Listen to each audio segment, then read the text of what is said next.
So it's a beautiful day today. It's going to get up to 70 something degrees, 76 degrees. It's not going to last long. Carolyn's got the clothes hanging up over there. A while back, I don't know, earlier last year, she had clothes up there. Of course, there's the undergarments. And somebody complained, I don't want to see your underwear.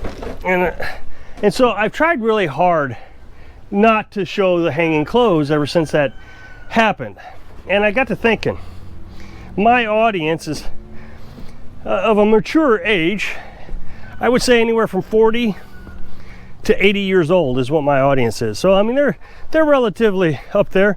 And if you haven't seen a pair of underwear in your life, there might be a problem. So I'm sitting here thinking, why am I trying to keep the clothes, which I've not always been successful, sometimes I don't think about it.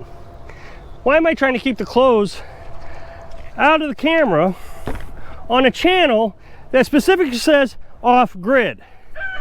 This is the dryer. This is how you dry clothes when you're living off grid. And sure enough, believe it or not, there's underwear hanging there. It's quite incredible. If you're living off grid and you decide not to wear underwear so you don't have to put them on the clothesline, I guess that's your business.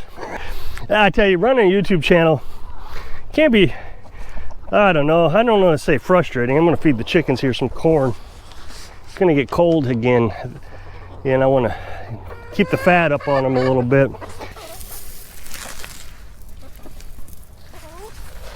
Frenchie's usually pretty good about letting the girls eat first, but he just hit somebody, pecked them and moved them out of the way. That's the first time I've ever seen him do that. He usually stands back unless the others eat first. I don't know why he does that. In the animal kingdom, it seems to me that the strongest will eat first, but he's never done that before. See, now he's in the back. This is the way he typically does things. He'll sit in the back. And then there's Rue over there. He actually lets Rue eat first too. And Frenchie is more dominant than Rue.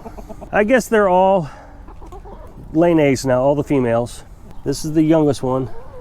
That's Two-Face. She's the youngest one. She was being bred by Rue the other day, so that means that she's laying eggs. So we got cold weather coming in. Again, I said this in yesterday's video where, last 3 weeks it's been really warm. Uh-oh. We got some sort of animal droppings here. Wonder what that is. I wouldn't have any idea. Fox, coyote. I mean, I guess it could be a dog. I don't know. It's on a piece of metal though. I'm gonna get that metal out of there. That'll hit the lawnmower. I'll put it over there in the metal pile. So it's gonna get cold. So the last 2 weeks it's gotten really warm like it is today, but not this warm. This is the warmest it's ever been.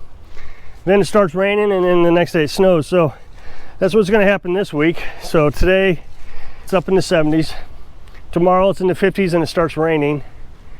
Then the next day it starts snowing. And then it's gonna snow on Thursday also. This is Monday. So bad weather coming again. This one I think is gonna be a little bit deeper than the last one. The last one we had was pretty much sleet and freezing rain. It was pretty slick, but this one, it looks like it's going to be a fairly good amount of snow accumulations. Of course, that is if the weatherman is right. Come over here and check the eggs while we're down here. It looks like we're getting a good set of eggs every other day. Like 7 eggs one day and then 2 eggs the next day, which seems about right with the days getting a little bit longer. So we'll see what we got here. Might be oh, we got a girl in there, but we do have 2 eggs right there. She shoved them to the side. She got up, gave us a blue egg. I know it looks white in the camera, but that's blue. That was a Buff Orpington that was in there. They'd stopped laying eggs over the winter, but they're back to laying eggs, so that's good. I was telling you, I think in a video 2 days ago, thinking about raising some more chickens to get some more eggs out of them. I didn't mention what we really are going to do. We're not going to go buy more chickens. It's just too hard to raise chickens with a with full-grown chickens.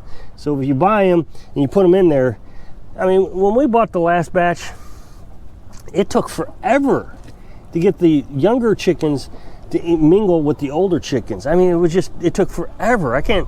I would say, I don't know, 3-4 months. And even at that, the younger chickens stayed in the chicken coop. They wouldn't come outside. They didn't come outside until we were able to get rid of the meat birds. That was in September.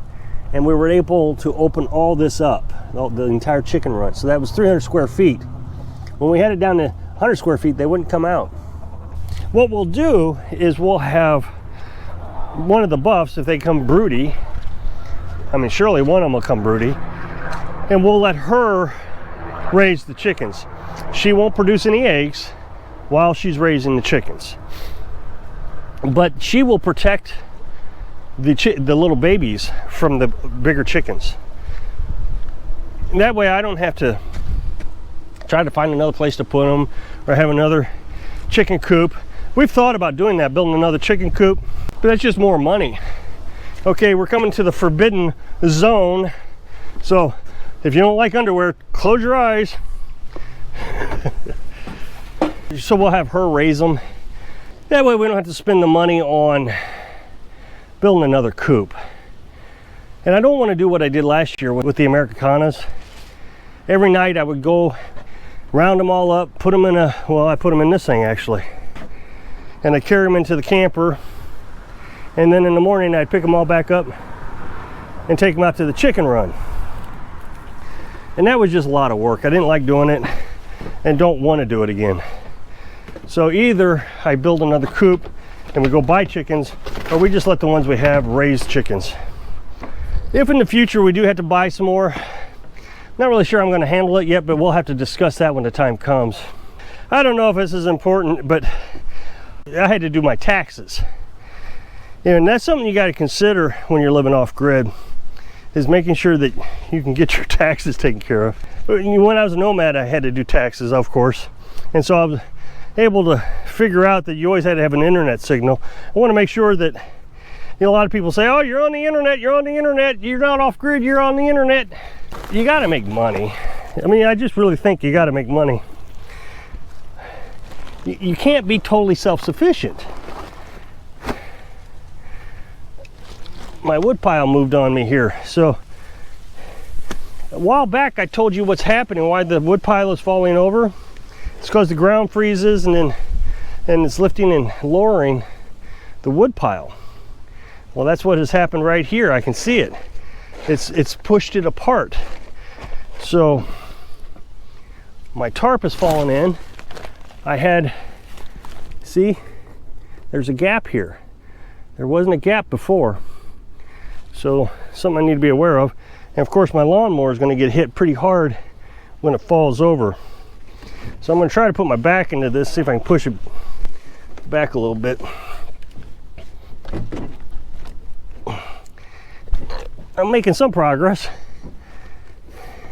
I might have to work on that a little bit. I don't want it to fall on the lawnmower. I mean, I can move the lawnmower, but in today's society, I think it's just very difficult to be totally off grid. And I don't think there's any expectation that you can be totally self-sufficient. As much as I want to be, you still have to have some part of society. Okay, let's say I buy gold. Let's say I got gold. That would help me be self-sufficient.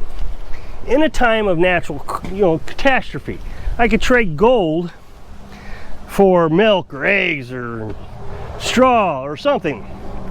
But in today's society, it's not really a tradable item. The only people you can trade it with is people who accept gold. I mean, you can sell your gold and get cash for it, but then we're back to cash, right? You have to intermix with society. You got to do your taxes. You got to have a bank account. And in today's society, the easiest way to do that is online. Otherwise, I mean, this side is the side is falling over too. You can see, I don't know, you might be able to see that it's leaned over. So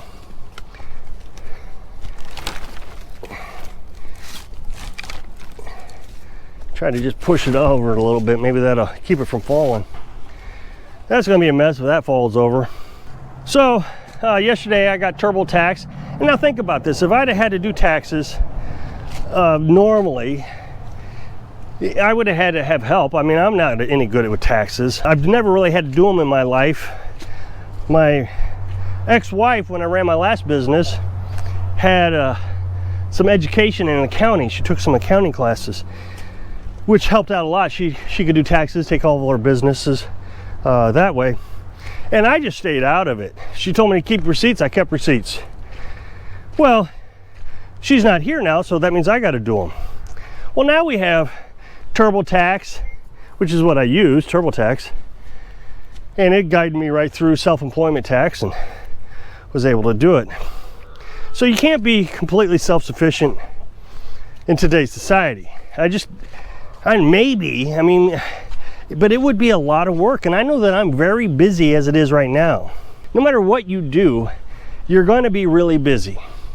So right now I have to make an income. So I spend a lot of time making YouTube videos to make an income that I got to pay taxes on. And I know a lot of people say, oh, you don't have to pay taxes on cash. You're supposed to. I mean, legally you're supposed to.